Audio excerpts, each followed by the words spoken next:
मित्रांनो नमस्कार. मी ज्ञानेश वाकुडकर. महाराष्ट्रामध्ये आपण चर्चा करत आहोत लोकजागर या सदराखाली.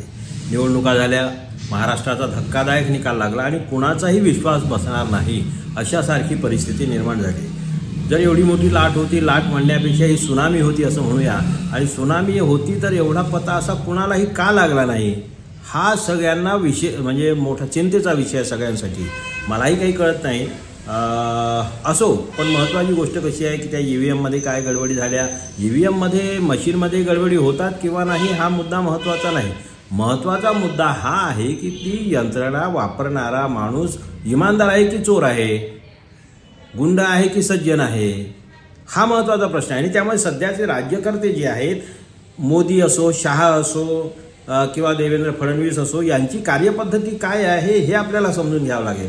संजीव कुमार नावाचे जे इलेक्शन कमिशनर जे आहेत, आयुक्त जे आहेत देशाचे, ते किती साफ आहेत, किती इमानदार आहेत, किती सज्जन आहेत, की कुणाचे दलाल आहेत, काय आहेत, या संदर्भात त्यांची एकंदरीत वागणूक, त्यांचं वागणं, ज्या तक्रारी केल्या जातात त्याबद्दल त्यांची भूमिका काय आहे हे पाहिल्यानंतर आपल्याला लक्षात येऊन जाईल. त्यामुळे चोर कोण, साव कोण, बदमाशी कोण करतो, सज्जनपणानं कोण वागतो हे आपल्याला वेगळं सांगण्याची गरज नाही. महत्त्वाची गोष्ट मात्र अशी आहे की जे काही झालं आता त्यातून काही फारसं होणार आहे असं वाटत नाही. कारण तक्रार केली तर निवडणूक आयोगाकडे करणार, निवडणूक आयोगसुद्धा चोरालाच सामील. मग त्यानंतर कुणी तिथून जर नाही त्यांनी समाधान केलं तर मग कुठे जाणार, सुप्रीम कोर्टाकडे जाणार, सुप्रीम कोर्टसुद्धा त्यांनाच सामील. आणि शेवटी हे आपण पाहिलेलं आहे महाराष्ट्राच्या विधानसभेमध्ये जे काही पक्ष फोडले गेले त्या संदर्भामध्ये आपण पाहिलेलं आहे. धडधडीत निवडणूक आयोग एक बाजू घेतो आणि चोरांना सामील असल्यासारखे अनेक पुरावे आहेत. चंद्रचूड तर त्याच्यामधलेच एक निघाले हे आपल्या लक्षात येईलच. महत्त्वाची गोष्ट अशी आहे की ह्या काही झालं असेल तरी आता आपल्या हातात काय आहे, महाराष्ट्राच्या वाट्याला काय येणार आहे, फडणवीस यांचं भविष्य काय, किंवा आपले जे शिंदे आहेत एकनाथ शिंदे यांचं भविष्य काय, आणि अजित पवार यांचं भविष्य काय, महाराष्ट्रामध्ये मुख्यमंत्री कोण होणार, असे सगळे प्रश्न आपल्यासमोर आहेत.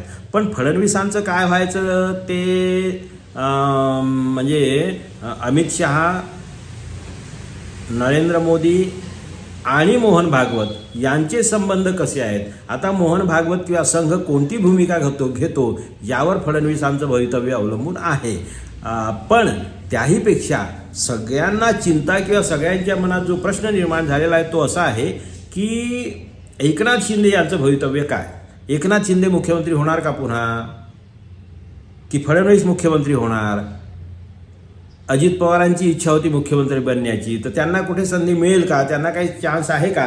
तर या संदर्भात जेव्हा आपण विचार करतो तेव्हा एक गोष्ट स्पष्ट आहे की एकनाथ शिंदे यांच्या मुख्यमंत्री पदाबद्दल जरा शंका आहे. त्यांनी दबाव आणण्याचा प्रयत्न केला वगैरे वगैरे, किंवा त्यांच्यामुळे भाजपा सत्तेमध्ये आली अशा प्रकारचा दावा त्यांनी करण्याचा प्रयत्न केला, अशा बातम्या आहेत. पण त्याला अर्थ एवढ्यासाठी नाही की शहा हे काही ऐकणार नाही. आणि शहा यांनी स्पष्टपणे आधीच सांगितलं होतं की आम्ही तुमच्यासाठी 40 आमदार तुमच्याकडे असताना मुख्यमंत्रीपद दिलं, आता तुम्हाला त्याग करावा लागेल, त्याग करायसाठी तयार राहा, असं अमित शहा यांनी म्हटलं. आणि त्यांनी जर तसं म्हटलं असेल तर त्यात चूकही नाही. त्यांनी तोच निर्णय घेतला तर त्यातही चूक नाही.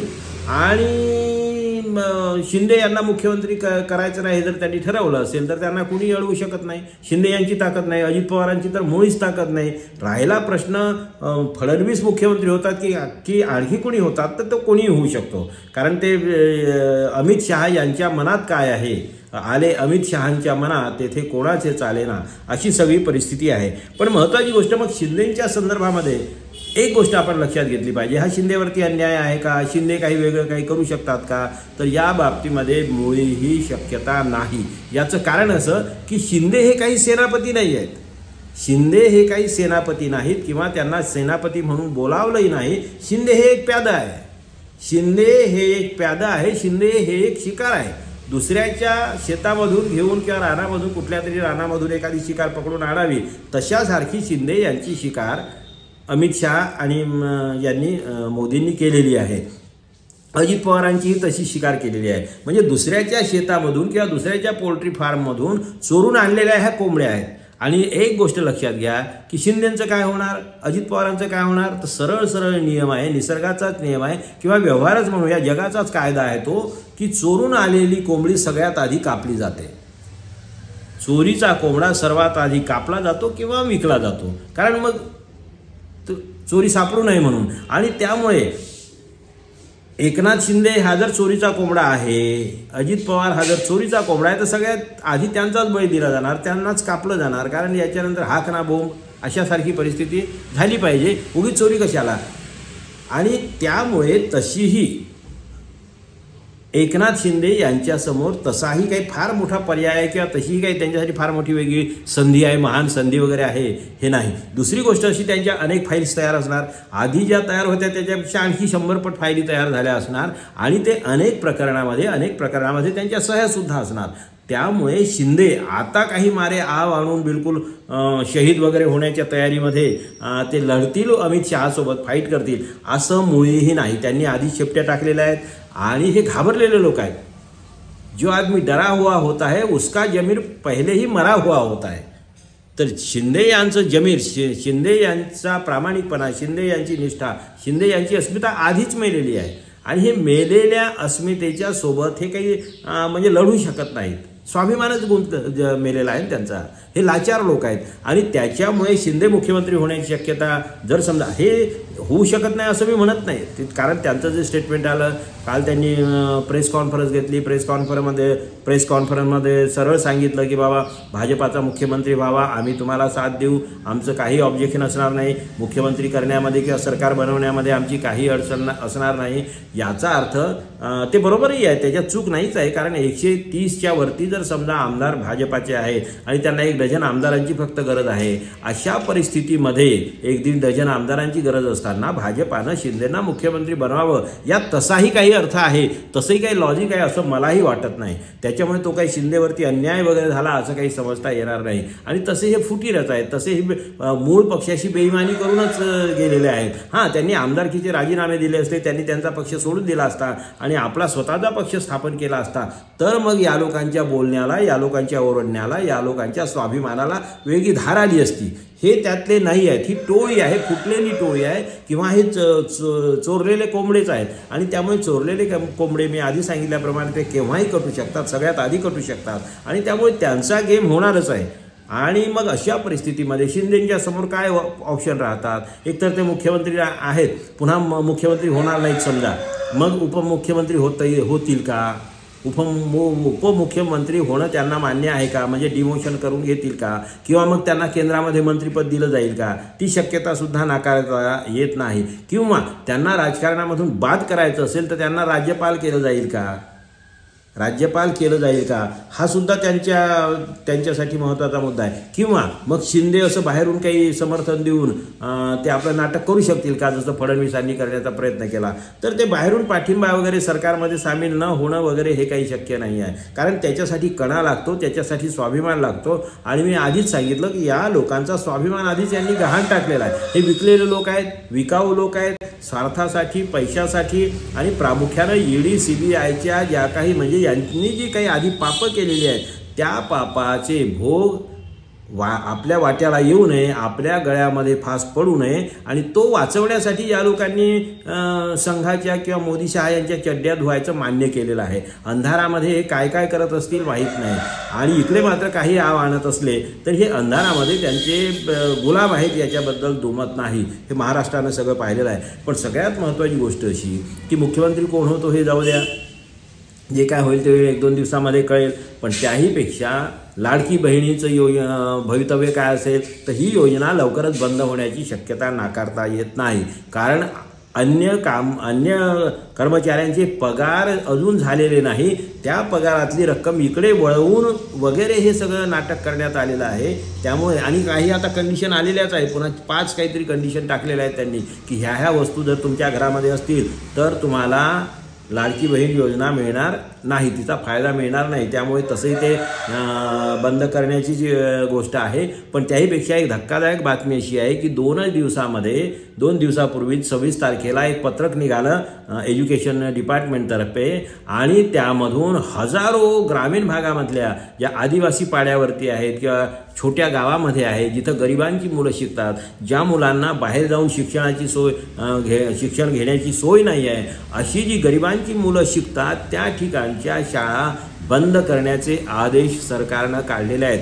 म्हणजे शिक्षण विभागाचे जे सचिव वगैरे असतील त्यांनी काढलेले आहेत. याचा अर्थ आधीच ते ठरलेलं आहे. म्हणजे शिंदे सरकारनं, फडणवीस सरकारनं तो आधीच आदेश दिलेला आहे. आणि त्यामुळे आता म्हणजे यांचं आणखी काही गोष्टीमध्ये महागाई वाढलेली आहे. मला वाटते काही गॅस सिलेंडर वाढलेला आहे की पेट्रोल वगैरे ते प्रचंड वाढलेलं आहे. एवढ्यातच 2-3 दिवसामध्ये हे आता आपल्याला लक्षात येईल, कळेल.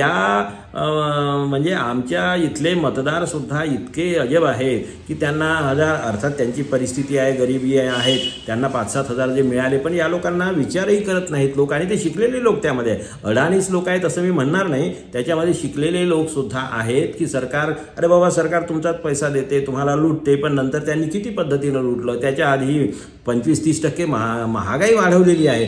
तेच लुटलं तुम्हाला 40%, 30% लुटलं आणि तुम्हाला काही 1%, 2% दिलं. अशी सगळी परिस्थिती आहे. पण तरीसुद्धा लोकांना भान येत नाही, लोकांना ते शुद्ध नाही आहे. आणि त्यामुळे धर्माच्या नावावर, कधी जातीच्या नावावरती, ओबीसी आणि मराठा आरक्षणाच्या निमित्तानं जे काही मराठा समाजाच्या काही लोकांनी जो उन्माद पसरवला होता आणि ओबीसीची परिस्थिती केव्हाही मराठा समाजाच्यापेक्षा वाईटच आहे. गरीबातला गरीब मराठा आणि गरीबातला गरीब कुणबी समाज किंवा ओबीसी हा त्याच्यापेक्षा वाईटच परिस्थितीमध्ये आहे. तरीसुद्धा मराठा नेत्यांनी काही भान ठेवलं नव्हतं. आणि मग मराठा नेत्यांनी त्यांना जरांगेच्या शिवीगाळीला सुद्धा कधी थांबवण्याचा प्रयत्न केला नाही. त्याचा परिणाम म्हणून ओबीसी समाज नाराज झाला असण्याची शक्यता आहे. आणि मग तो BJPकडे गेला असेल. पण या सगळ्या पापाचे धनी, या धर्माच्या नावानं नाराज करून BJPकडे पाठवणारे, मतं पाठवणारे, किंवा ओबीसींच्या नेत्यांना शिव्या देऊन मराठ्यांनी जे BJPकडे ओबीसींना पाठवलं, या सगळ्या पापाचे धनी एकतर हे मराठा समाजाचं उथळ नेतृत्व आहे. त्याचप्रमाणे जे आमचे तथाकथित पुरोगामी आहेत आणि ते हिंदू धर्माच्या नावावरती गरळ ओकत असतात तेही आहे. त्यांनी संतुलित विचार करावा, समतावादी विचार करावा. चोराला चोर म्हणावं. हिंदूमधल्या बदमाश असतील त्या बदमाशांना म्हटलं पाहिजे. मग हिंदू असो, मुस्लिम असो, शीख असो, ईसाई असो, बौद्ध असो, कुणीही कोणताही धर्म असो, पारशी असो, जैन धर्म असो, ज्या धर्मामधले बदमाश आहे त्यांना बदमाश म्हणा. संपूर्ण समाजाला, संपूर्ण धर्माला सरसकट कुणाला असं दोष देणं चूक आहे. हे आमच्या पुरोगामी लोकांना कधी भान येईल, यांना कधी शुद्ध येईल हे मला माहीत नाही. त्याची आपण वाट पाहूया. काळ फार वाईट आहे. युवक जरा वेगळ्या पद्धतीनं डिस्टर्ब झालेले आहेत आणि त्यामुळे अजित पवार असो किंवा शिंदे असो यांचं भवितव्य काही फारसं नाही. आता ते अजित पवारांच्या अमित शहा यांच्या दयेवरती अवलंबून आहे. हे दयेचे लाभार्थी आहेत. एवढंच मी या प्रसंगी सांगू इच्छितो. आणि पुन्हा एकदा, हे काही सेनापती म्हणून आले नव्हते, ते प्यादे आहेत. त्यांचा बळी केव्हाही दिला जाऊ शकतो, याबद्दल वाद नाही. आपण बघत राहा राष्ट्र महाराष्ट्र. आणि इथेच थांबतो. धन्यवाद. जय हिंद, जय महाराष्ट्र.